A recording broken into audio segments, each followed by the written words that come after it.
currently serves as Director of Human Resources of North America for a $2 billion security domain at Johnson & Johnson, where he is serving currently on a team to effect one of the largest industry mergers in U.S. history. Previously, Mr. Haynes was Vice President of Human Resources at Blaine Point, an energy management company, where he led the HR practices and served on the executive leadership team as they brokered a successful acquisition and transformation of the company. Prior to joining Blaine Point, he served as the Vice President of Human Resources at True Green Land Care, and a member of the executive leadership team on relocation, along with the private equity partner, executing a transformational divestiture from service manager.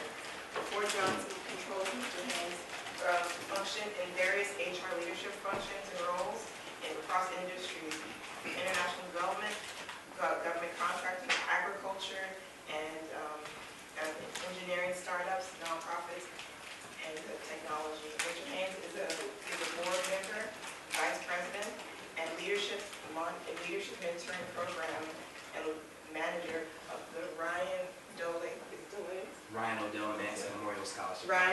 Thank you, Ryan. I'll take that. Advanced Memorial Scholarship. He's also a member of the corporate advisory board for the Sustainable Dialogue Institute. He also serves as a leadership and business coach for emerging and ultra successful leaders. Successful leaders, and has the honor of serving as a career advisor for presidential nominees and leaders for the Obama administration, and team builder and facilitator to boards, nonprofits, and faith-based organizations. He holds a bachelor's degree in psychology from Old Dominion and resides in Foley, Maryland, with his wife and his 10-year-old son. Thank you. I'm at home. I feel like I've been gone from you all for too long, and I'm thankful to be here.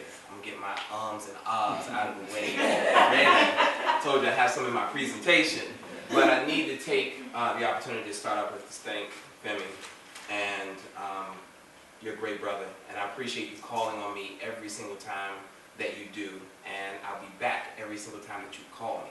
And so, thank you so much for everything you've done for me. You've helped my life in a major way in helping me gain confidence in doing presentations and calling on me to impart to my brothers and sisters. So, thank you for everything, and I thank this program, and I thank you all for having me. So, right off the top, I need my rice next time I come. I'm going to need that stew you're talking about. Whatever meat you and your brother stole. I need some pork chops and some steak after this, okay? And some plantains, whoever has it. And last, I'm going to need an African name by the time I get back. I need that. I need my African name. Something that represents like big and powerful. Streamline here. And I will take my coat off in a second because I see y'all have the heat up here and I will sweat, so I'm going to take my coat off in just a second. No, it's fine. It's fine. I'm good. I mean, how's everybody with temperature? Good. I'm good. So, that's it for the intro. I'm happy to be here to talk to you about uncertainty. And I know from being a 20-year HR practitioner and a business coach, a life coach, someone who strives to inspire leaders, I know the difficulty that you, my leaders, have with uncertainty. You're counted on to know the answers all the time. You're counted on to be super smart, smarter than the next man or smarter than the next woman. What I want to leave you with today, hopefully, are key attributes and behaviors and actions to deal with uncertainty. There were a lot of things. Once Femi asked me to make the presentation, and he asked me what I wanted to talk about. I love that freedom, but I prayed about it for a long time. And I said, you know, God, what do my people need? And when there's a lot of things I came up with, and you know, went across a lot of books, and I didn't want to go from just book knowledge, even though we talked about outliers last year, and I've talked about it almost every week since.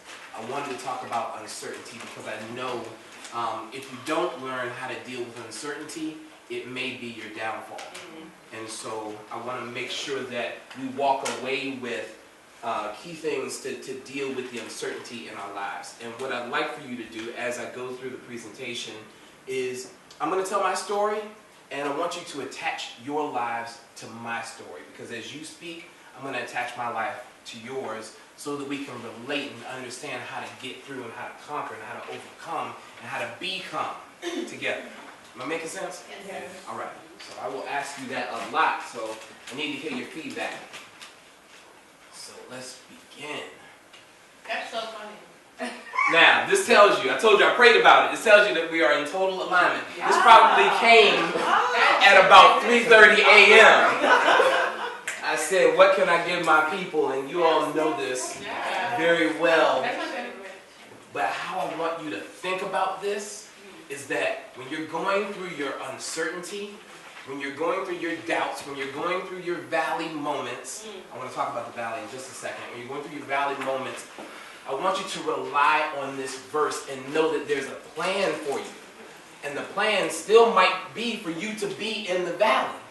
And everybody talks about the valley as a bad moment, but if you read about the valley, there's so many things that grow in the valley. Because water flows from two sides of a hill down into the valley. The light sometimes is focused on the valley. And so don't be afraid of the uncertainty in the valleys that you go through, and know that there's a plan for all of us. Okay? All right. Preaching already. So, a little bit about me. So this picture, last year I had the honor of serving on the panel for the Leadership and Career Expo that you're having in a few weeks. And I sat on the panel with your pastor, which was an honor, and I was just in awe while he was speaking. Like, just imagine him being down here, me being down here. When he spoke, I was just like, it was just beautiful. So I was honored to do that. But really, guys, I'm a shy guy, and I don't prefer speaking engagements, but I just have a good many of them. And the reason that I do it is because I know, and God has told me that you need what I have to give.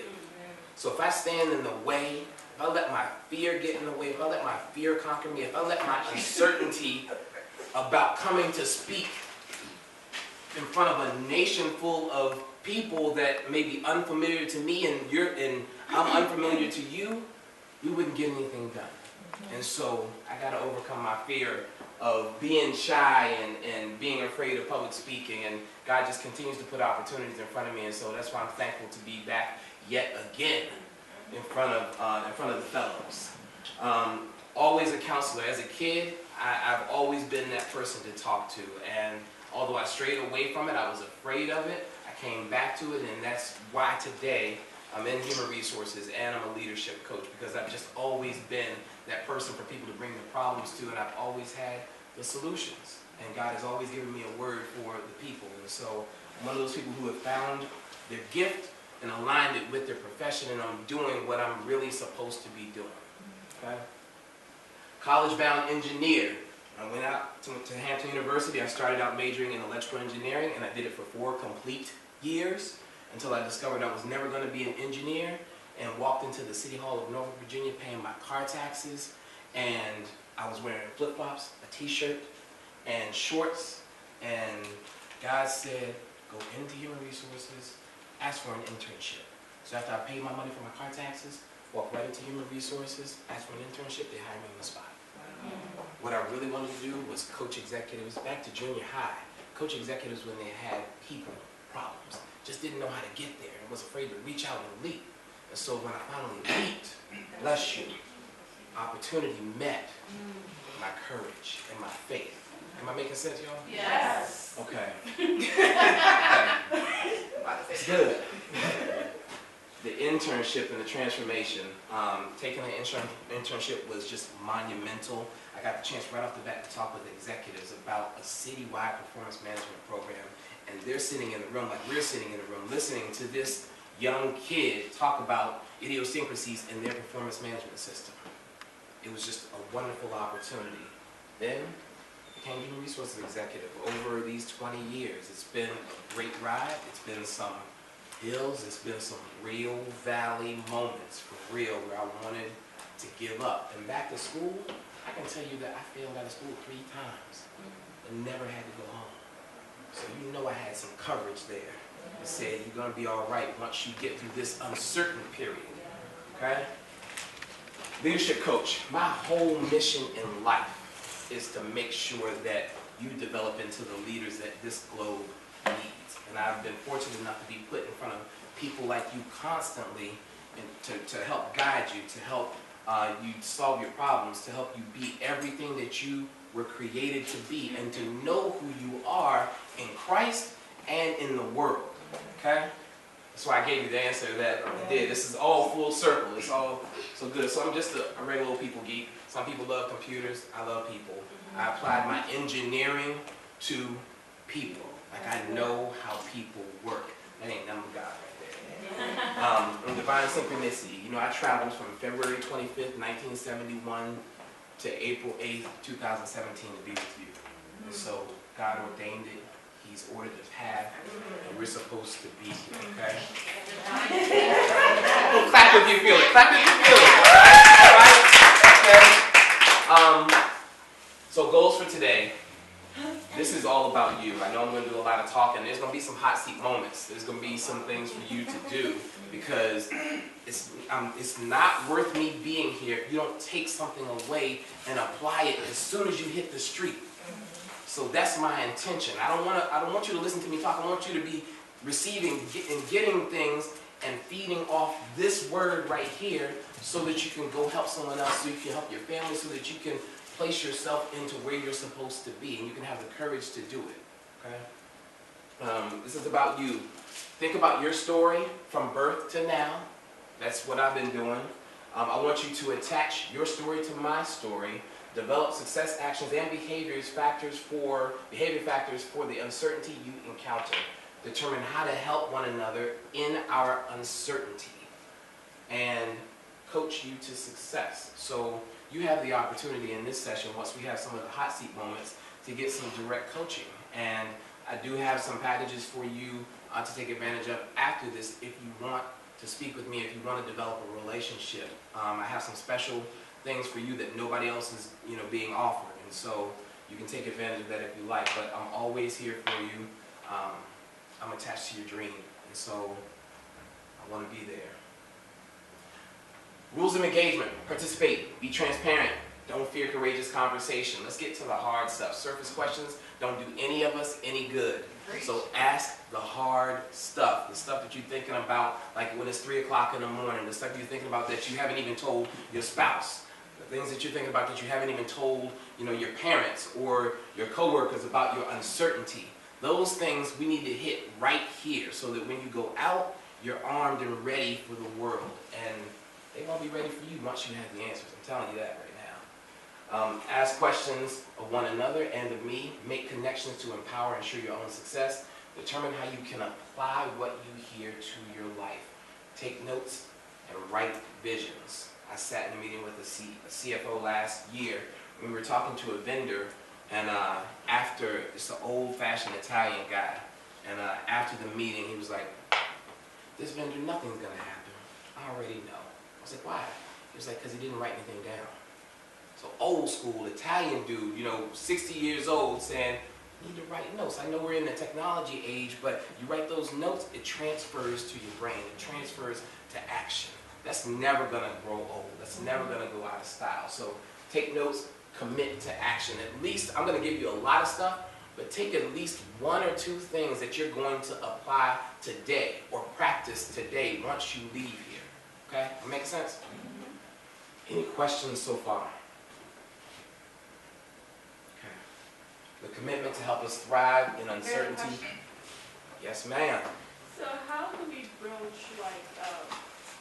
difficult conversations when maybe you have this personality where you're always very, you're kind of courage adverse because you don't want to get into a situation where you feel you're going to be at a certain situation where you're just going to, be at a total loss. Yeah. And you can go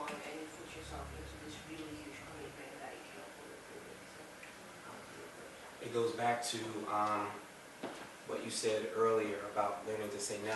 That's the first thing. If it's not in your plan or God's plan for you, you have to have the courage to say no. And I did a podcast during this year about courageous conversations with, it's online somewhere, with Lisa Anderson. She's another coach. She was my former client.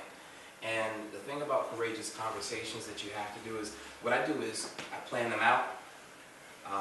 And I've been good enough to even script courageous conversations for people. I mean, down to the pause that people may have. Once that's my engineering coming in and saying, this is what's going to happen in this conversation for you or for me. When I have a plan, then I go in like I'm going to have to leap. Even if I'm afraid, I know the benefit of the conversation. I know what has to happen. I know what that person needs. I know what I need to say. That way I'm okay with if it goes left or if it goes right. I know that I had a plan going in, and probably at least 5 of the 10 things that I thought about in preparation for the conversation are going to happen. And what you do is going to work your way to a positive or constructive outcome. It may not always be pleasant, but what you want to do is get to a constructive place. And then you can also, 1, practice in front of the mirror. 2, ask for help and practice on someone else. It always helps to practice mentally and physically before you go into a courageous conversation. And don't feel guilty if it doesn't go right. It's okay. Perfection is not the key. Excellence is the key. And if it goes wrong, it very well may not be your fault. Okay? Does that help? Okay. Any other questions? Okay, I like that one. That was good. So, what is uncertainty? 1, it's a noun.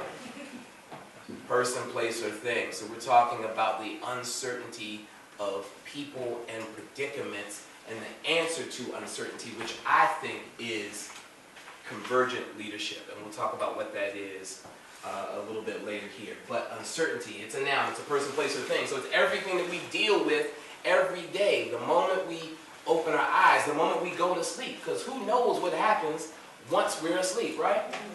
So how do you deal with the uncertainty that we come across? Every day when we hit the workplace, when you start this leadership mentoring program, you had no idea what it was going to be like. You got testimonies, you read literature about what it was going to be, but you had no idea what you were going to be in this leadership mentoring program.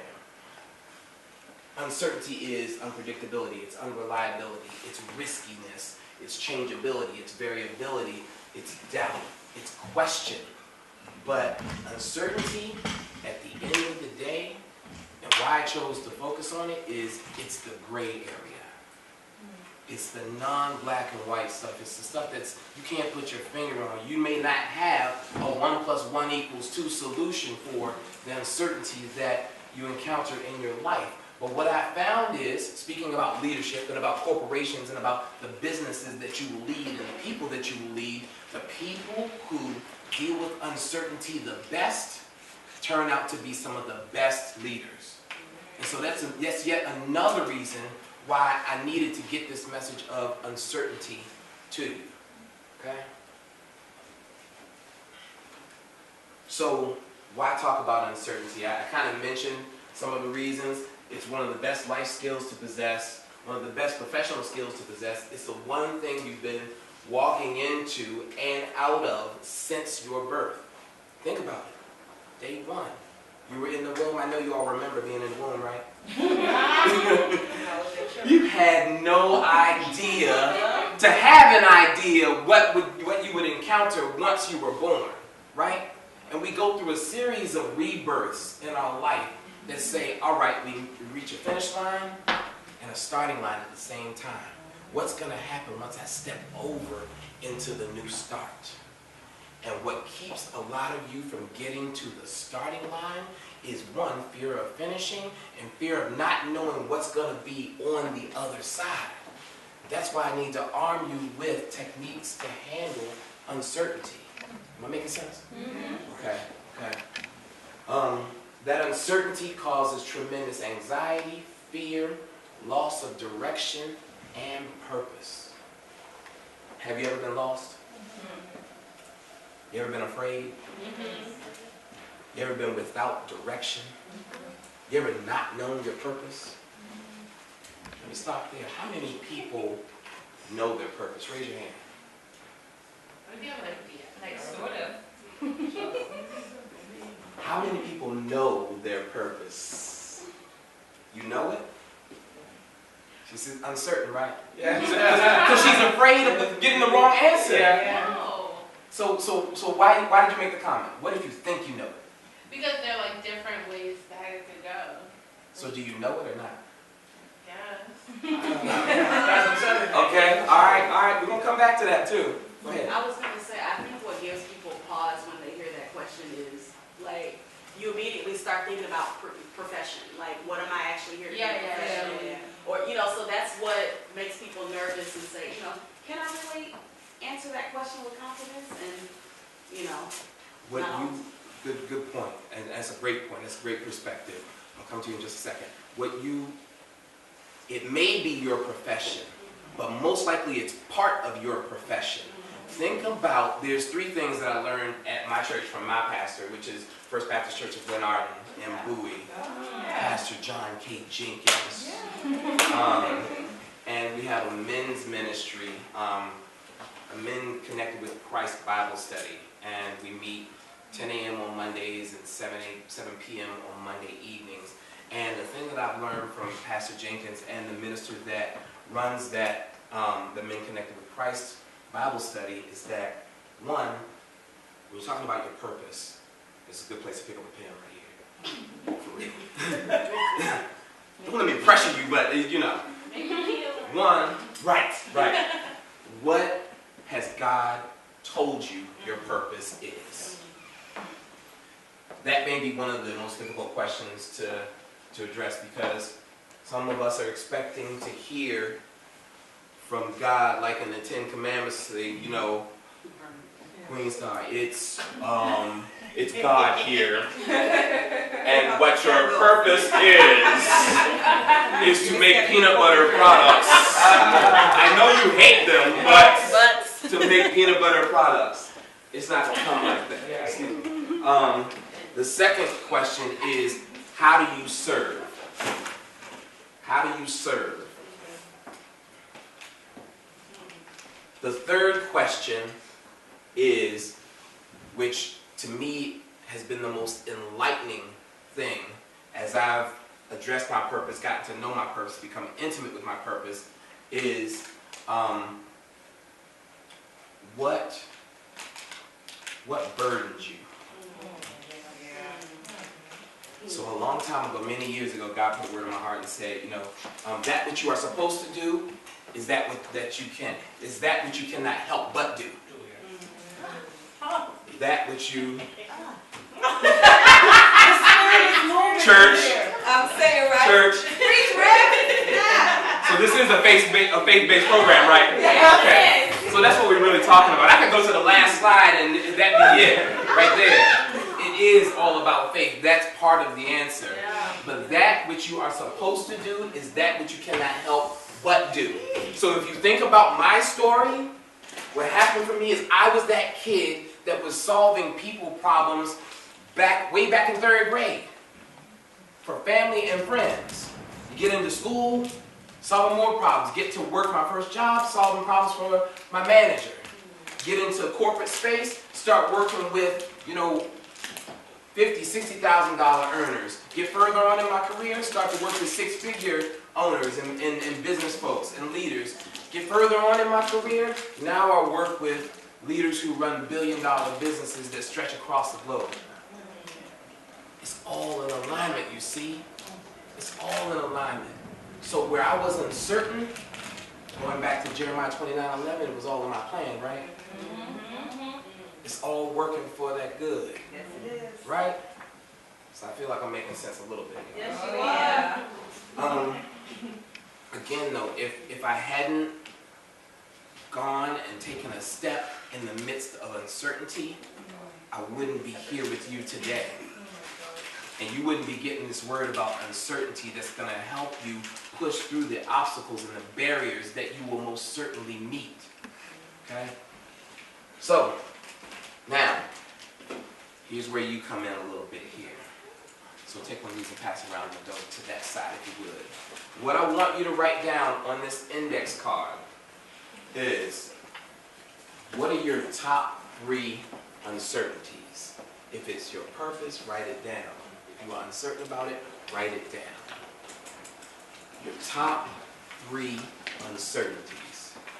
Those things that you've been burdened by, that have, said, oh my gosh, I don't know what to do, I don't know what I'm gonna do, I'm in it alone, I have no help, I don't know where to go, I don't even know the next step.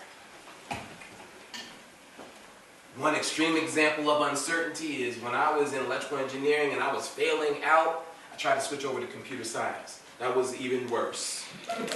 Even worse, because there were days where I was sitting at the computer and I didn't even know the first letter to type in the program. I mean that with all my heart. I was in the wrong place, perhaps at the right time. Okay? So write down your 3 uncertainties. They can be professional, they can be personal, they can be spiritual. Make it from the heart though. Make it something that you really need to get an answer to. Because today, before you leave here in this hot seat moment, we're going to try to get an answer for you. Or at least get you on a track. I'm sorry, make it another index card, please. It's 2 demerits off, okay? Sorry. We'll talk to Femi about it after, okay? Okay? It's going on your report card. Don't cry about it, okay?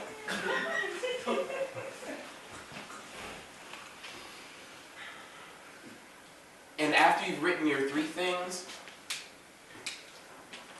there's a difference between how you react and how you respond. How you react is your knee-jerk.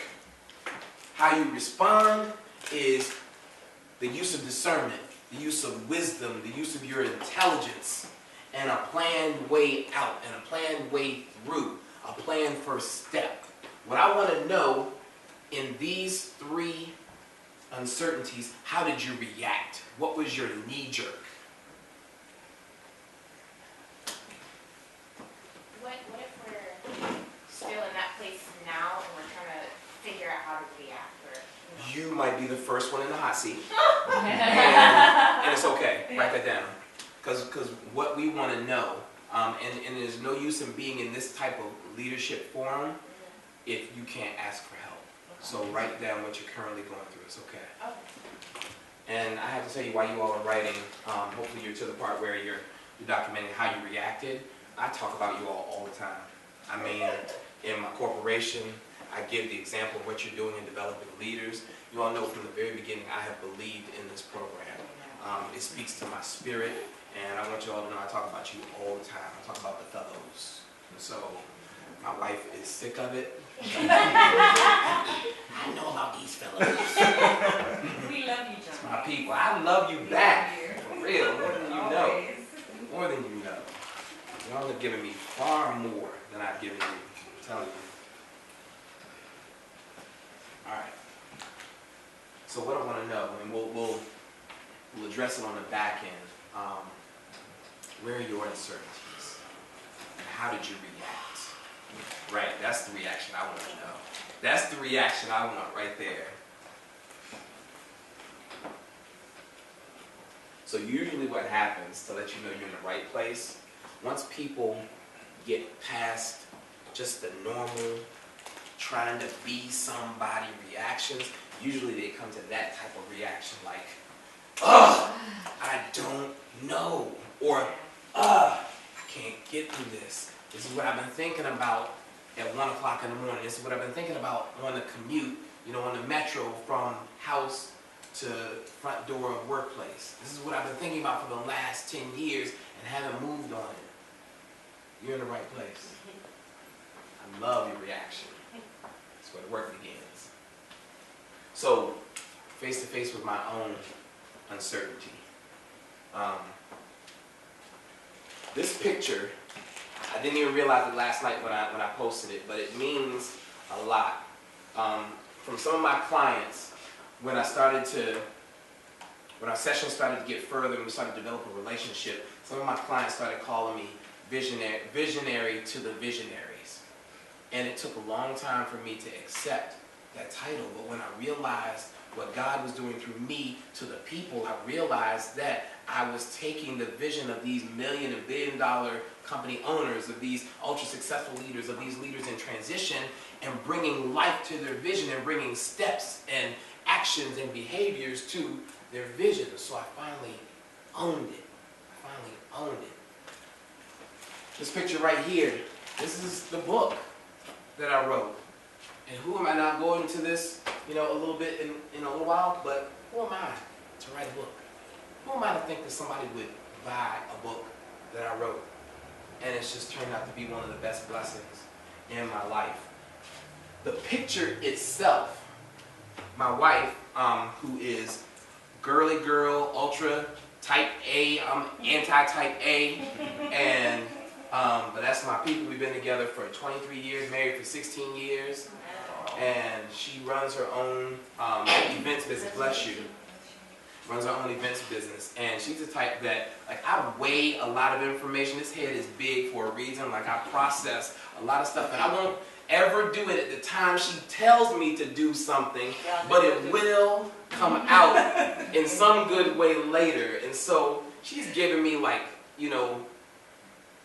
countless pieces of good information. And what she did for me here is, for my birthday probably 2 years ago, she bought me a photo shoot. She said, you need to get your game up. And I thought my game was all right. I was doing all right. I got the bow ties and everything. I got the little lapel pieces, and I had the accessories and the shoes. I make all right money and, live in Bowie and stuff like that. It's nothing. But she put me in a place where you need to get your brand up. You need to take the next step. Because she was saying you're not there. And why I wasn't doing it, why I was afraid to do the speaking engagements, why I was afraid to get in front of you, is because I was what? Uncertain. Uncertain. And I tell you, a false belief that I used to hold is when I was getting into my coaching sessions, I never called myself coach, until really 2007. Because when I thought when I got into a session, I would run out of advice. I would run out of download. I would run out of discernment. I would run out of wisdom. And it hasn't happened since. It hasn't happened since, especially once I own what my gift is. Okay? So this picture is saying a lot. So right here, you see collage that my wife made for me. She's very good at that. He was really sensitive until. So I have a circle around that, like, 5-year-old kid. And I remember in Norfolk, Virginia, where I was born, came out of church one day, and my family is, we rib on each other, we joke on each other all the time. And at the beginning, I was extremely sensitive. And I remember this day like it was yesterday. My aunt took me on the side and said, look, when we're talking about you, we're not talking about you. We just joking, we just laughing, we just having fun. And what that did was that just changed my perspective of how I saw myself. It took me out of myself and allowed me to be with my family and joke and play and laugh and really laugh at myself and not take myself so very seriously like some of us do. It changed my whole perspective about people and about life. And so today I remember that lesson like it was yesterday. And that allowed me to get over some of the uncertainty of bad self-esteem or not knowing myself, not knowing who I really was, and then realizing who I am supposed to be. So this is not my family, but this, again, it was 3:30 in the morning. I needed a family. So, again, I said I was born in Norfolk, Virginia. When I was 7, we moved from Norfolk, Virginia to Gaithersburg, Maryland. My family, all my family's in Norfolk, Virginia, Virginia Beach, Portsmouth, Virginia. My family was there, and when we left, it was one of the most heartbreaking things that I ever experienced. You could think about it like you see on TV, people, face pressed up against the window, snotting and crying about leaving what you call home. And I was uprooted and planted in Gaithersburg, Maryland. But turns out it was one of the best things that ever happened, because some of the people, you know it to be true, some of the people where you come from will never leave where you have left. Am I making sense? Yes, sir. So for my stepfather and my mother to agree to move from Norfolk, Virginia to Gaithersburg, Maryland, planted me, replanted me in a whole different space and gave me different experiences and different exposure that helped enhance me and helped broaden me to the world. Again, uncertainty to something great happening. Had I not gone through this, I would not be here. And I mean here, today, in front of you. Okay? So Hampton, when I took that internship, I transferred to Old Dominion and started majoring in psychology with an emphasis on industrial organization. And that transfer was, again, one of the best things that happened to me, because I experienced a lot of failure at Hampton. And I know what it is, but let me just be earthly for a second and say I don't know what it is or who kept me in school when I got that letter that said, hey, John Haynes, your grade point average is negative 45. You cannot come back to school. But every fall, where was I? Back in school. Never had to go anywhere. Transferred to ODU, met my wife the first day transferring over there. I don't know that I have it in here, but I was in the education building at Old Dominion, and when I saw her, God said, that's her. I heard his voice through me. I said, that's her. So I was afraid to talk to her. Again, uncertain. Uncertain. And I saw her. I left the building. I mean, left. Gone. Went to the parking lot. Got my hand on my car door. Something said, go back. I need to talk to her. So in front of all her friends, I made up a story and asked her for directions to the education building. Excuse me, can you tell me how to get to the education building?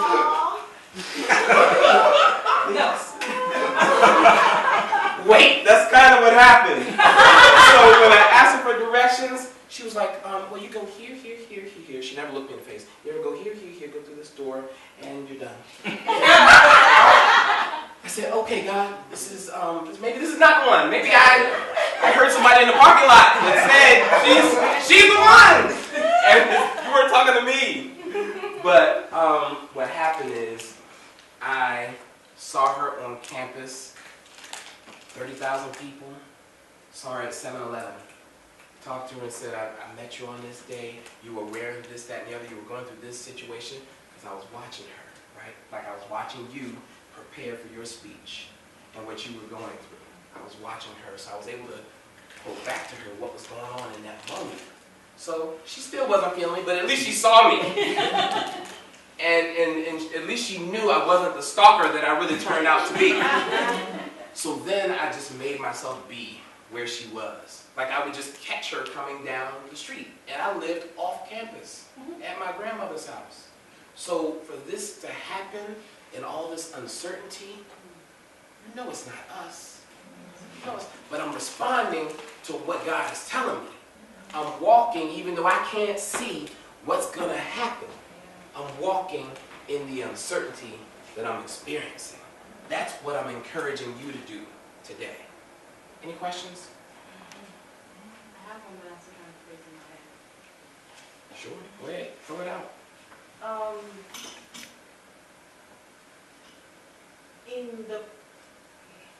So uncertainty, it sounds like from the note that things that you don't expect to happen. Yeah. Even though you plan and plan and plan, I'm a planner. Right. And is it okay if I just say one of mine that I Say wrote how down? you feel. Sometimes even though I plan, I sometimes feel like I don't have direction. And I'm still planning. But then it's like, I'm done, I've had everything, okay, at this, I'm going to do this, at this, I'm going to do that. But then you're still scared of what's not going to happen or what's going to happen. Yes, I know that, but it's I have this on my head all the time, but then it's still, even though God has designed stuff to happen, and you mentioned the valley, and you go in the valley, and sometimes you're scared being in the valley, and everyone is telling you, you've been in the valley too long, get out of the valley. What's too long? Yeah. Right. Y'all, did y'all catch that? What's too long? And I'm gonna get to a part where y'all have no idea. When you asked me to come speak at that conference and be a panelist, I was out of work. The month before, they gave me my papers. After I helped with the acquisition. After I was an executive. After all the other 8 executives had a 6-figure buyout and I was omitted, that's what I was going through at that time, that uncertainty. And why I came back to this slide is there's one particular word that I want you to focus in on. It's plans. Like you found your identity in your plan. But what I want you, going back to your conversation, Colette, about defining yourself, defining ourselves in what Jesus says about us, need to be focused on His plan. And they have different time cycles. His ways are not your ways, right? Okay. Can I just share something real quick? Please. Because now that you mentioned the conference and we're talking about uncertainty. Last year, you said, and I can remember very clearly, you said the best time to do something is when you're afraid. Yeah. There was a way you phrased it, but that was basically it. And I was sitting there because I sing in church, and there has been this pastor that's been telling me to come over to Houston to minister to his church. Now, he saw something in me that I didn't see in myself. So for over almost a year, I've been telling him, no, I can't do that, I can't do that. The moment you said that, I picked up my phone and sent him a text message. And I told him, I said, when do you want me to come? I will come. And it's just because I was so scared that I wouldn't be able to do well.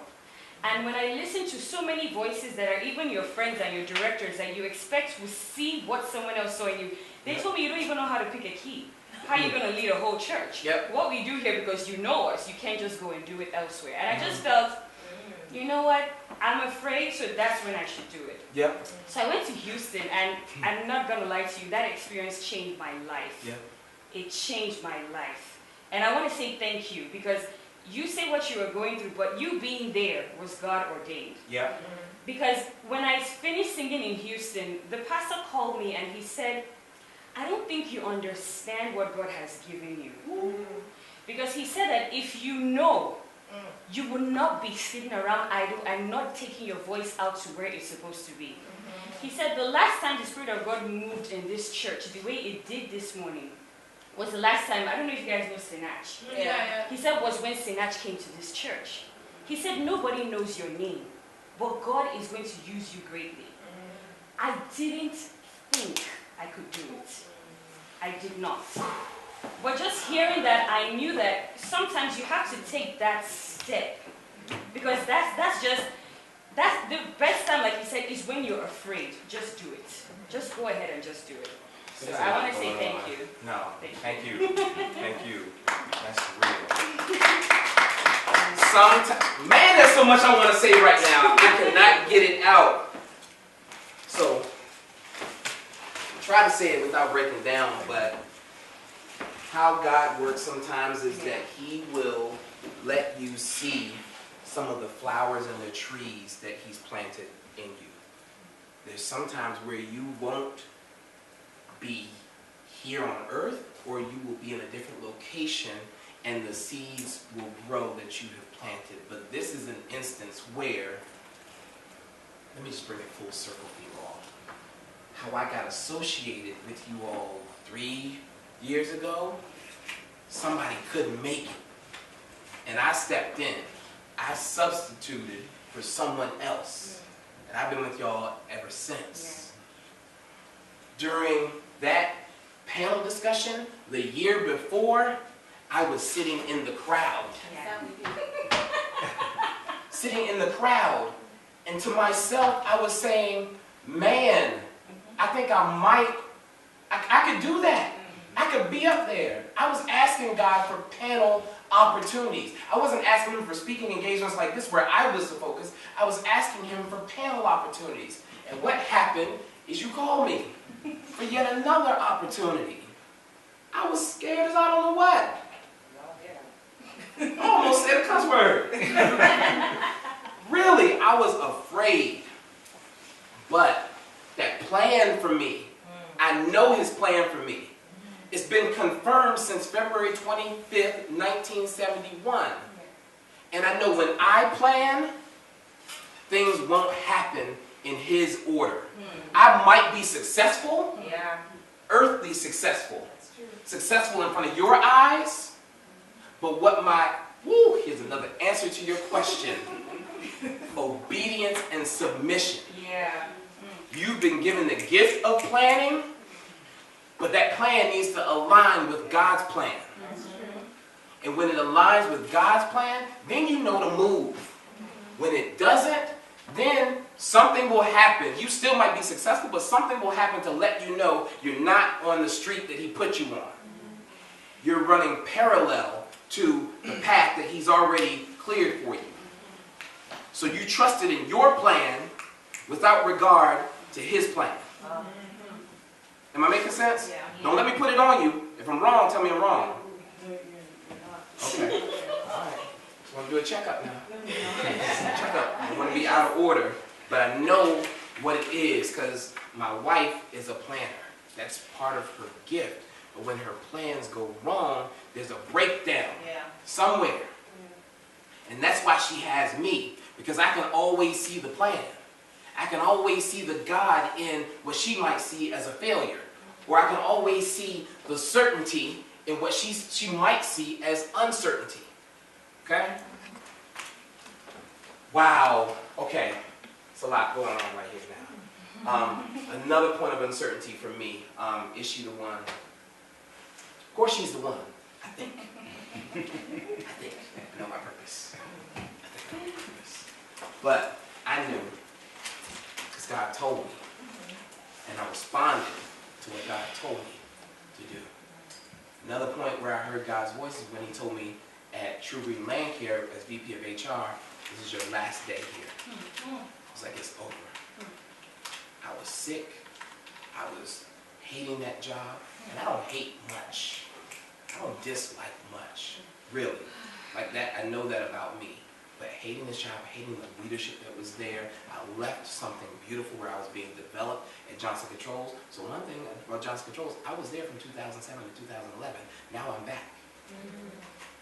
So another point of uncertainty, but 23 years later, right? When you respond, you get consistency. When you respond appropriately, you get rewarded. And it's not an exact science. I'm telling you that right now.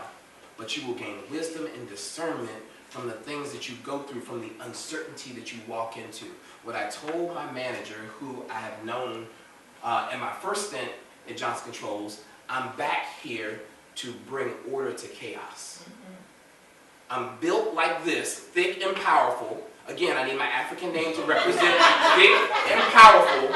Y'all be thinking about it now, okay? I need to represent that when I went back. I know that I'm built physically like this to create a presence when I walk in the room. I know that when I was out of work, I'll talk more about it in a little bit, when I was out of work for 10 months, and my wife was worried every single day, crying every single day, when is God going to move for us? Is he going to move for us? What did we do to deserve being out of work for 10 months? I had speaking engagements every single month.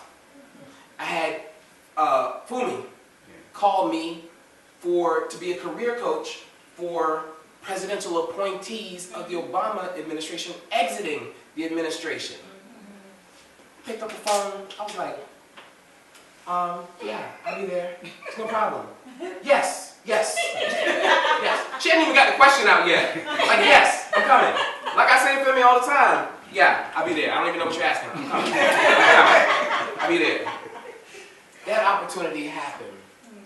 Speaking engagements every month. Speaking for Jack and Jill of America at their leadership conference. Being a board facilitator for people who had known me since I was a child. Now they see, now God told them about my gift that it was needed for their now 10-year-old nonprofit organization. When you walk into uncertainty, when you are not afraid to walk into chaos, when you have faith,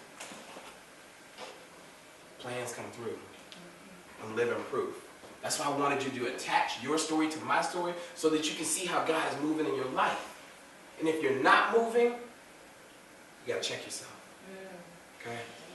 You want to ask a question? Yeah, and I'm afraid to actually ask a question. But I want to ask you about faith and fear. Because you can have faith, but you can still wake up afraid. So, you know, how do you move in those moments? Because there's always like, you know that God is probably just doing some things, and you know your own testimony. And then you see a situation where you feel like you're facing a similar type thing, though it's not as severe. And that fear that you lived through for however long you went through your situation, so just the fact that there's a situation that's similar, it brings up so much in you. And so, though you have the testimony, though you've had that experience of getting through it, you still have that fear. And so, what do you do in those times when you're like, wow, like I wake up and I'm afraid?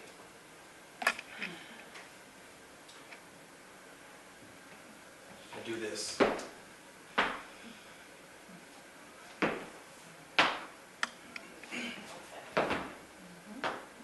Sometimes I crawl. Sometimes I cry. Like, I have a Grammy for car singing. I'm telling you, right now, for real. Anybody else? Yes. Like, when I was at, I'm going to come back to another answer for your question, for real. But when I was working those 2 jobs that I hated, from home to the front door of that place was crying, singing, praising, asking why, being angry, being upset, being afraid to go into the place and fail yet again, yet another day. But I was on the Beltway. I walked through their front door, took every meeting that they had, presented my case. The last passage in my book says, my gift is greater than my fear. So, I don't trust me. Because trusting me will have me at home, not being on the Beltway, going to a job that, I'm afraid of. Trusting me would have me making up an excuse to Femi as to why I couldn't be here. Trusting in me would have me calling Fumi and saying, I know this Obama thing is cool and whatnot, but I can't make it. Trusting me would have me afraid every day of the 10 months that I was out of work. Trusting me would be a blockage in me being to minister to my wife who was afraid every single day of that 10 months. So what I submit to you is move towards the fear. Marines do it, you can see it advertised. Marines do it, they run towards the fear. You can see it in commercials. We're designed to meet that fear. We are. You think you're gonna break, but if you just think about, for a second, think about your birth date. And now attach it to, put a dash in the middle, attach it to April 8, 2017. Now think about that dash and how many times you thought you were gonna break. Does it make sense? How many times you thought you were going to break and you didn't? How many times I thought I was going to faint in the car because the pressure was too high, because I knew people were looking at me and I wasn't performing as I should and they didn't like me anyway. It was the first time that I really wasn't the people's guy. You know what I mean?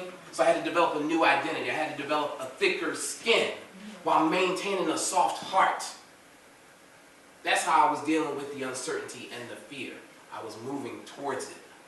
And that's what I know. That is my, not reaction, that is my response to move towards it.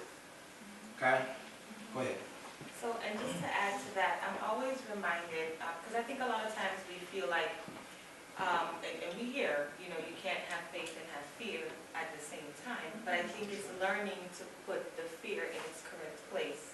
And it's not to say that you won't feel fearful or you won't feel anxious, But I'm always reminded of the pastor in the Bible where the man said, Lord, I believe, but help my unbelief. And I think that's so key, and that's what I say to myself, and I'm honest with God about where I am concerning a lot of things. I'm like, Lord, I know this is what you're saying, I know it's where we're going, but your daughter is scared.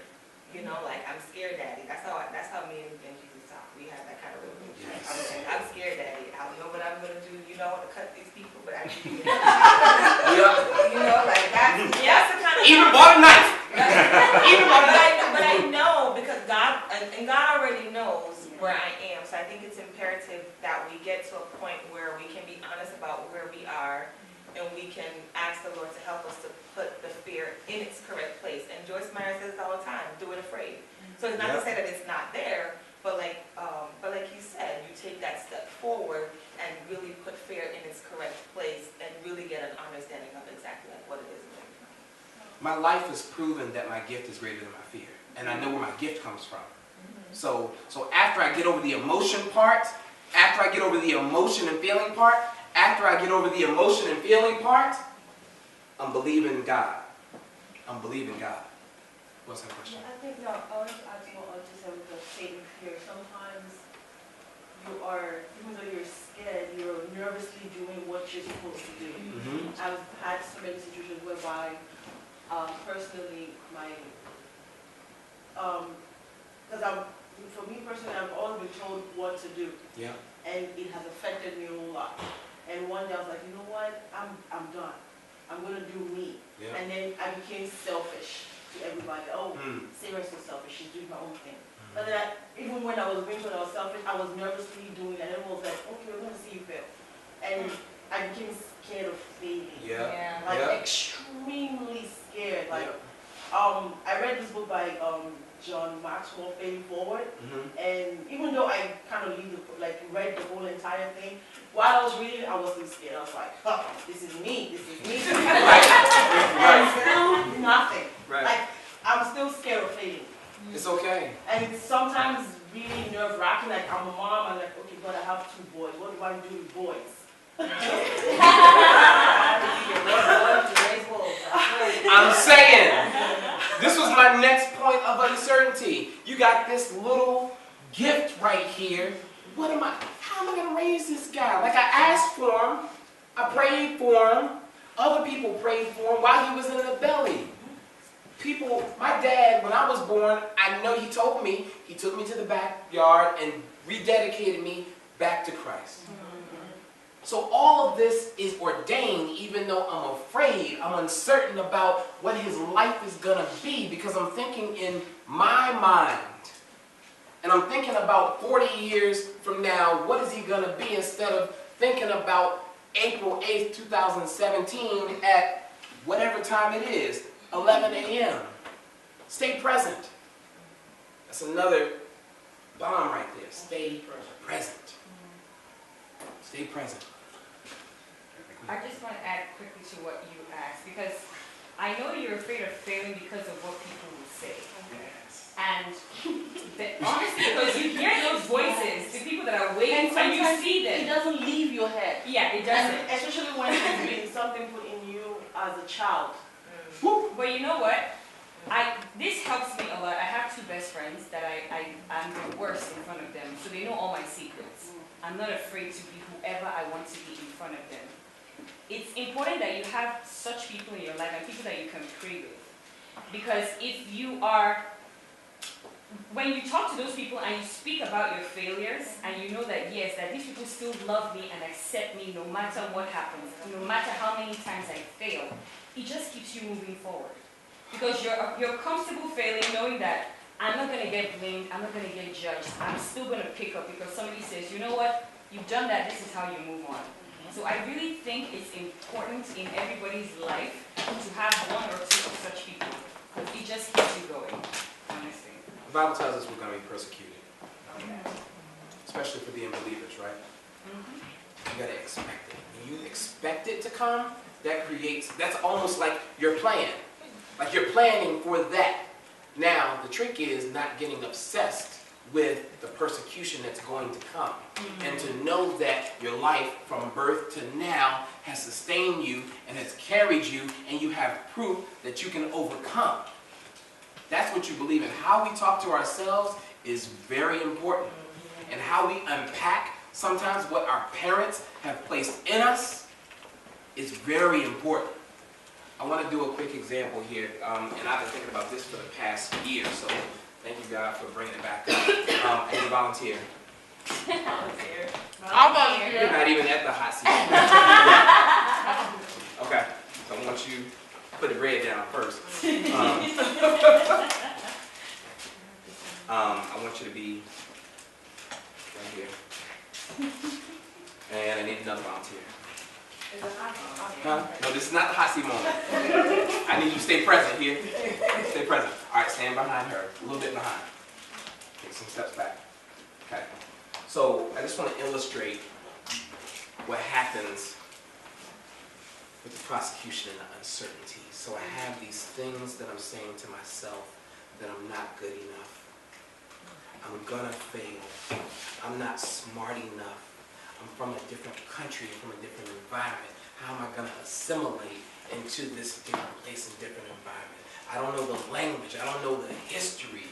I'm not good enough. I failed in the past at this. Somebody has been after me the whole time, and they're chasing me, and they're trying to catch me and trip me up. I'm not pretty enough. I'm not handsome enough. I don't have the right clothes. Now I want you to start saying the same thing. Start saying it. Out loud. Those negative things that you say to yourself, start saying them out loud. I'm not qualified. Louder. I'm not great. I'm not qualified. I'm not My great. dreams are too big. I'm not the right size. I'm not slim. I'm I'm thick and not- powerful. I'm Can't read that fast. I don't read as fast as other people. Keep going. I'm not strong enough. Why am I in this I'm not leadership inspired mentoring enough. program? Why am I on not this smart board? enough. How did I I'm get this not- job? Now, I'm not I want you to start strong. saying the same thing. Those I'm negative not- things that you say to yourself. Yeah. Go ahead. Okay. I'm not Keep going. smart Are the enough. keys? I'm not smart enough. I'm not tall I'm enough. not I'm not on the cover of Essence magazine. I don't write well enough. They're gonna laugh at me when I go to interview. My resume isn't great. I suck. My parents have said I'm not good enough. I didn't get the girlfriend that I'm going to. Ow, my son is being disobedient. Not having a good relationship right now. I'm in a bad season of my relationship. Okay, hold. So what I want to illustrate to you is this is me talking to myself. This is sometimes what our families say to us right outside of ourselves, and that's what the world says to us. So you imagine how much noise is happening to make you uncertain, Yeah. to make you lack confidence, to make you lack faith. And what you have to know front and center is what God is saying for your life. You have to understand what His Word is and trust God. Don't trust yourself. Don't trust man. Don't trust woman. Trust what God says, so that when you hear the voices, you can discern that that's not right. Yeah. I'm not that. He didn't create me to be everything that I've been saying to myself, and that my family has been saying to me, and that the world is saying to me. Am I making sense? Okay, thank you. So, okay. Go ahead. I'm sorry. Yeah.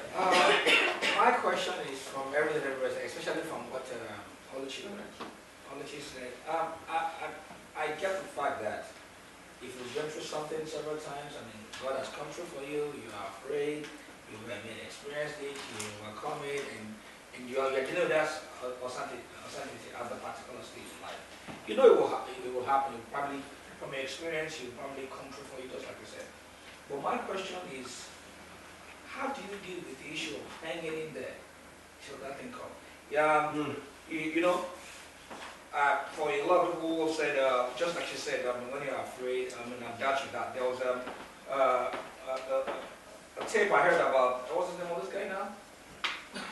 About the name of, jobs? No, not Steve Jobs. Is it to mine? Deepak Chopra? I remember his name, but it was big. I taught him one fundamental principle about faith. Right? He said, when you are afraid, he says, have your fears, have your doubts, but do it anyway.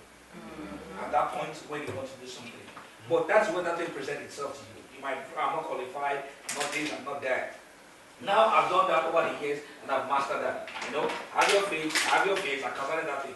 But when you're in a transition where you are waiting for that thing to happen, and you are not sure. I give myself as an example. I was in Chicago. I've lived in Chicago when I moved from Michigan for like 7-8 years. It was good, and I've always wanted to do this master transition. My undergrad was in biochemistry, going on this being international development, international affairs, which I've worked. And so I kept having this master, but it wasn't really what I wanted. Then I got the opportunity to start a master's at GW 2 years ago.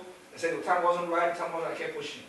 But at some time in 2006, I said, look, you know what? I just got to do this. And I took that step. I came in. Now, I'm here, and this has always been my dream city. It's international affairs, I'm meeting people, I'm doing the program here, and I enjoy it. Yeah. I love it. But I'm looking at my bank account and I'm like, hey, this money is going down. Whereas when I'm in Chicago, especially in the spring, I'll make a ton of money. I have no care in the world. Right now, my landlord just called me and I'm like, what's going on? What you need? And you want to go back too? I think you answered your own question. You really did. In all your fury and, doubts, what you think is doubt, what you think is uncertainty, I think you answered your own question. The question that I had while you were talking is, why did you do what you did not want to do? You said about that master's degree, it wasn't really what you wanted? Oh, that was in Michigan. It wasn't what I wanted. Why did that happen? Well, it looked like what I wanted initially because I wanted to go. But when I got to do the program, because it gave you what? Well, it gave me a sense of fulfillment. Not a fulfillment, but I thought then that this would help me accomplish my goal. And what was the goal? Well, to get a master's and to get into a higher position in my career. Right. So, but when I got into it, I found that it wasn't really what I wanted. Just like I studied biochemistry. I actually was about to go to medical school, but I said, hey, you know what? I don't think I love this anymore. Why did you pick that to study though? Well, then when I was younger, there was a pressure with the parents and all that. You thought you liked it. I had a very good result in high school sciences and I enjoyed it. But after I got to college and did some other things. And you were smart, right? You were smart. Well, I believe I believe to all modesty. Okay. Well, after I got to college and I did some other things and I saw where I excel, just like I said, what my passion is, what I cannot help but do. And I found that I don't think I'll see myself holding stethoscope and see the people and then it will be a very, very boring life for me. So I started to You call it like no. Sorry. I just said, look, this is, when I moved, I thought, let me go through the career I wanted to, and I was going to switch, so I got into fine. I got an MBA, and this wasn't good. So I started the master's. But again, it wasn't really what I wanted. I now discovered, okay. So you have a second instance where you did what you didn't want to do. Yes. So I changed. Okay. Now, this is what I believe I want to do. I'm here right now, but the challenge is, okay, while you're here, it's not really, maybe it's not working at the pace I'm expecting, okay?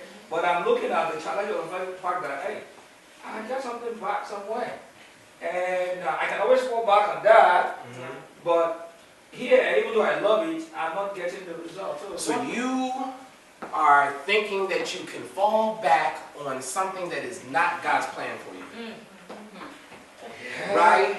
Right. Have that hot seat right where you are. So, again, we full circle back to the plan, right? So you're working in your own plan and your own expectations, and I'm going to tell you, I'm not going to put it on you, but every time I've made a real big wrong turn, it's because of my ego and my pride, and I was chasing the regard of man. You're right about that. Every single time, I was on my plan and not his plan. He has the best reactions. And Why are you shaking? No shaking. that's what I'm supposed to do. I'm doing my job then. If it's hurting right now, we're in the right place. Yes, I do one-on-one sessions. Necessary But let me answer your question because this was in my development plan way back in the day. My boss said, this is, and I'm going to just give you an analogy to answering your question. One of my bosses said, best boss I ever had. She was like, John, your analytical ability is great, but you need to move at the pace of business. So you asked me a question that needs an immediate answer, so my response to you is, faith without works is dead. So while you're in that middle ground, that season that you're in, you are to be working, taking steps, staying present, not worrying about what the end will be necessarily. You've got his plan and you've got your work in the plan, right? So you're working. When I was 2 years ago, another instance, like I was in the crowd saying I could do that panel discussion, I was tuned into a prayer call. And I was like, man, I think I can do that. I think I can do that. Next season, I met a pastor down in Virginia Beach. I hadn't met him in person. My family was associated with him. Long story short, the man asked me to lead one of the nationwide prayer calls. I'm on the phone nervous. On the phone nervous. And when I was talking to him, I was texting with him beforehand, I was like, I'm scared. I'm scared. I'm scared. I think I'm going to be all right. I'm going to get there. But right now, I'm afraid, and I might not show up for the call. Okay? What he said was, none of us are qualified, but you're chosen. Yes. Now, I'm not just kicking lines to y'all. I expect you, like once you hit the street, to apply this stuff. You know what I'm saying? This is not just stuff that we're reading in the Bible and like it's all good, we amen and hallelujah and all that type of stuff. Like apply it. Stay present and work. And then you have to know what's the plan. Because that's when your discernment kicks in. That's when your wisdom kicks in. That's when your help and provision comes. When you know the plan. But if you're following your plan, you might feel alone for the whole season.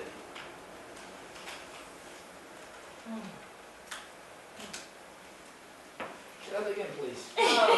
Say it more form. When you are not following the plan, and you're following your plan, you might feel alone. I didn't say be alone, I said feel alone. Case in point, wife's perspective of being out of work for 10 months, my perspective for being out of work for 10 months. She feels alone, like we've been left, like we did something to deserve not having a job for 10 months. I'm like, this is just the next season. So, a month later, I'm speaking at the panel discussion across the street. A month after I don't have a job. Next month, something else comes. Next month, something else comes. Times 10. Like stuff just started happening. So meanwhile, while I was experiencing that season of having no employment, God was strengthening my speaking skills, which I was afraid to do. We launched the book, sold the book, speaking still to million-dollar business owners, billion-dollar business owners. My wife and I start doing projects together. She plans the corporate event and hires me as her consultant. All these things are conspiring to the theme today, convergent leadership. What's my gifts? What's her gifts? How can we super cop up and be everything that God created us to be? You understand what I'm saying? Yes. That's why y'all are here. How can you realize who you are and then leverage one another to meet your purpose and affect the planet? Not just DC Metro for your exercise. Oh, you didn't think I was listening? Right. So what if you are to influence the globe? Yeah. Right. So, let me just put it in perspective. Most of y'all have a Nigerian background, right? She's the man. Most. I'm just saying to most. You gotta say with all attitude. Because I think you're outnumbered. And once I get my Nigerian name, I'm just saying. Don't come against us. Woo! Boy, let me learn some Nigerian words.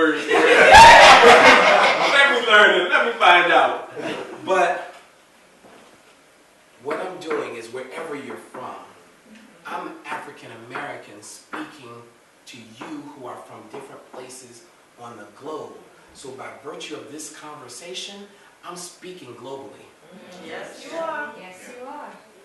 So I don't necessarily want to be, This is a snap. I get to a point where you see my son playing Barack Obama in his school, and a lot of people was like, he looks so presidential. I said, I want him to be the person who advises the president. That's the person who's in power, right? Yes. You think about power, not in a power in an ego way, Yeah. but if I'm advising you and coaching you, and you are flying to Africa every month, you fly to Africa every month? I'm going to Africa every time you go. Yes. From Bowie, yeah, from Gaithersburg, from Norfolk, Virginia, yes. from February 25th, 1971. I'm going to Africa because you're going. Good. I went to Houston with you, right? Yes. Am I making sense? Yes. So this is the whole point of walking into and through uncertainty, and the whole point about convergent leadership. Y'all are here in this forum to leverage one another, to get outside of yourself, to know yourself, and then spread out and infect the world. You see what I'm saying? In a good way. What you said recently, what you just said, kind of like put two and two together for me. In the book Outliers, Malcolm Gladwell, I think it's like towards the last chapter, he talks about the Jewish lawyers, right? And how when New York City was coming up, there were lawyers who were like white Anglo-Saxon Protestant who were like very discriminatory towards the Jewish lawyers. And they wouldn't allow them to come into certain meetings about takeovers and negotiations, right? So I was thinking, like, I just applied it to my life right when you were speaking, that sometimes when we think we're in the valley, it is that preparation for the next step, right? Because they were being discriminated against, and they were kind of given like the law that nobody really wanted to touch, not knowing that God was preparing that was going to be the next phase of business, right? So in that, they're looking at it as a valley, right? Like this world hates me for something I have no control over. For a lot of people of us, we're people of color, right? The world hates us sometimes before we even walk into a room, right? But that was also preparation, because the moment that negotiations and takeovers became the thing in business, the Jewish lawyers were that was everybody that Where are they now? Yeah, and they're like now They're North South, right? And now all and that's- over the globe. yeah. All over the globe, And, yeah. and I think the Bible even says there's a season for everything. The time is so, and it's time to be. Yeah, I'm say like kind so. of preaching to myself right Yes, now. you are. I'm kind of going through my valley, but it really does put that thing into perspective. That sometimes, even though right now, like, you know, bank accounts is suffering, you know, like, pray to God, you know, bless me with some thousands, you know. But like, you know, tens of thousands. But like, you know, that is the preparation for the next thing. Because what if you have to advise people next time on, like, you know, how to make it through the valley with no money? You know, because you have that experience, right? So it's like that is the season that like everything.